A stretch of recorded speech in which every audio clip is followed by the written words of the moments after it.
Debo reconocer que me gustó en su momento de una sorpresa mayúscula.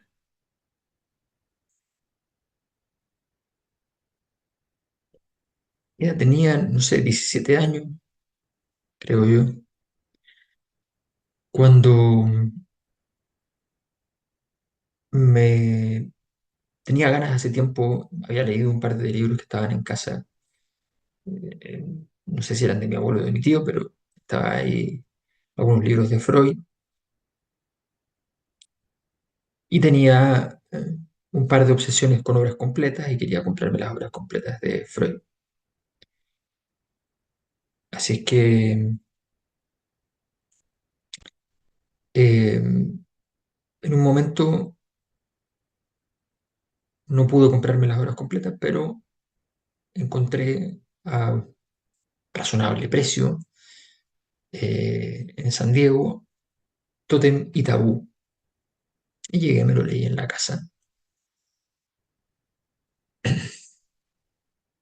Debe ser un momento cumbre en mi vida. Nunca había visto, o casi nunca, tanta genialidad. Hay todo un debate que algún día lo hablaremos acá sobre la cientificidad, el psicoanálisis. Con toda honestidad me dio lo mismo.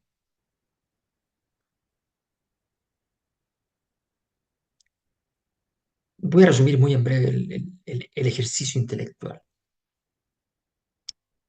En parte dando cuenta que existen tótemes y tabúes y trabaja con la antropología tradicional, más Durkheim. Y, y luego dice, pero mira, los tabúes son tres.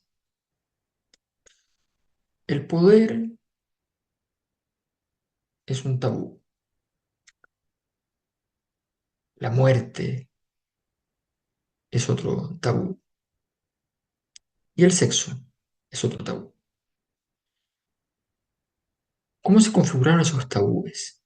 Esta pregunta para mí fue fundamental, porque Freud entiende que hay un proceso histórico que determina la configuración de sus tres tabúes simultáneamente. Un conjunto de acontecimientos que anclaron esa formulación psicosocial.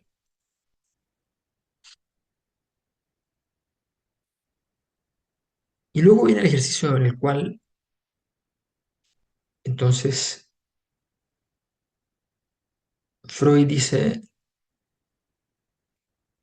encontrar la ruta por la cual se produjeron esos tres tabúes.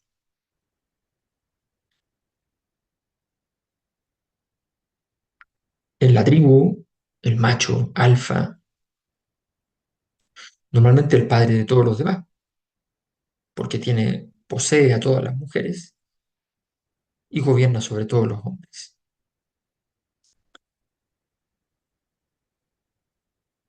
Por tanto, el resto de los hombres normalmente son más jóvenes porque son sus hijos. Y normalmente, aunque tengan más vigor, no se atreven a afrontar porque este líder ha vencido a muchos, porque por algo es el macho alfa, y por tanto hay que enfrentarse no solo a la fuerza, sino al mito.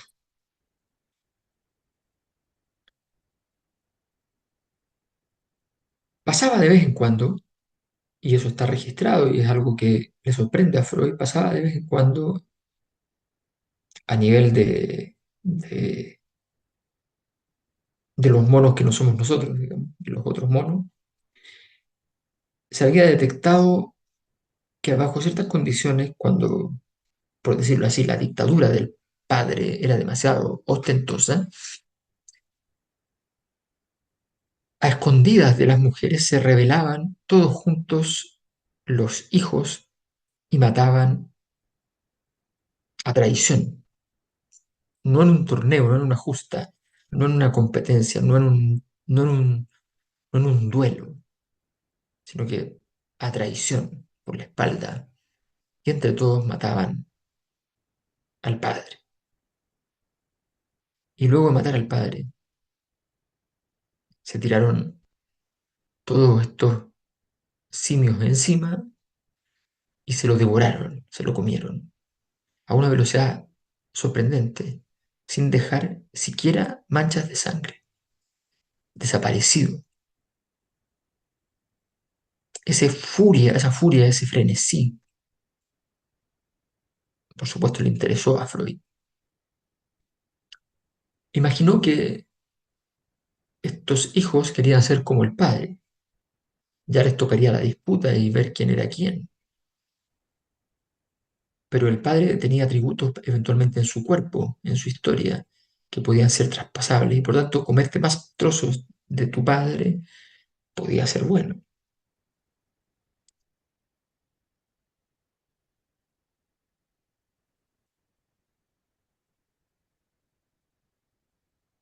Con el padre muerto y el misterio del padre muerto, porque fue a traición y no se le puede contar a las mujeres, la culpa abunda, crece, y la culpa se transforma en miedo. ¿Qué pasa si el Padre Todopoderoso vuelve a la tierra para vengar, para llevarme a la muerte?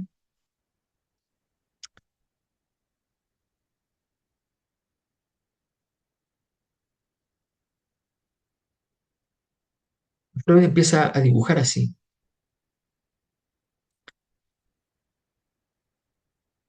el tabú del poder, porque el poder puede conducir a la necesidad de reducirlo y al conflicto, y porque el poder tiene una dimensión que asumimos que es mágica, que es inexplicable, que es misteriosa.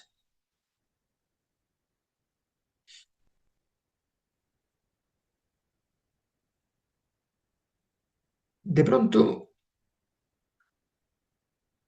los hermanos se dan cuenta, bueno, que tienen que disputar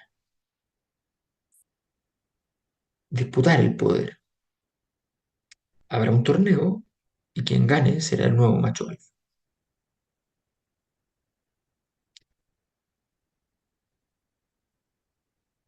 Pero hay alguien que dice, oye, pero un momento, ¿por qué no somos nosotros? Todos. ¿Por qué no tenemos que tener un solo líder?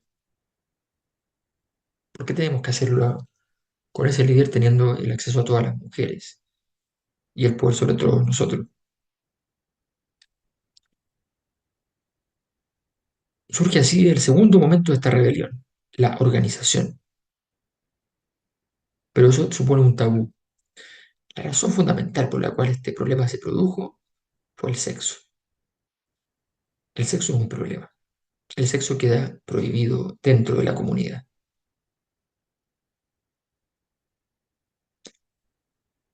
Hay que salir a buscar a las mujeres a otro sitio. Nace así el tabú del sexo y las reglas sobre él. Exogamia, por de pronto.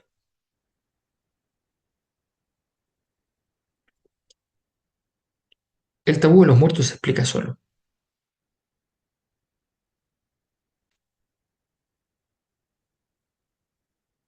Si existe algo así como la vida espiritual, esa persona ha quedado, el asesinado ha quedado muy molesto y tratará de vengarse.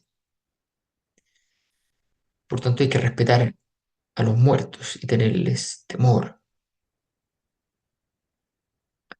y no mencionarlos los primeros días, porque bien puede sentirse llamado a regresar.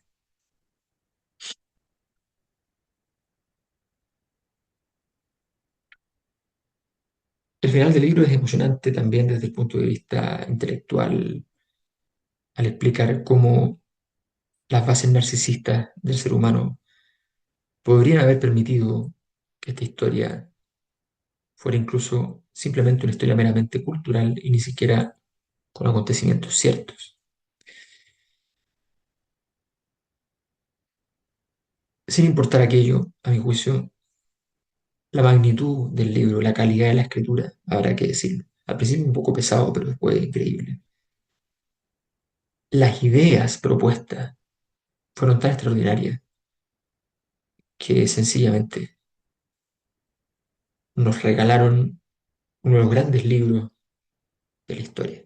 Tótem y Tabú, Sigmund Freud.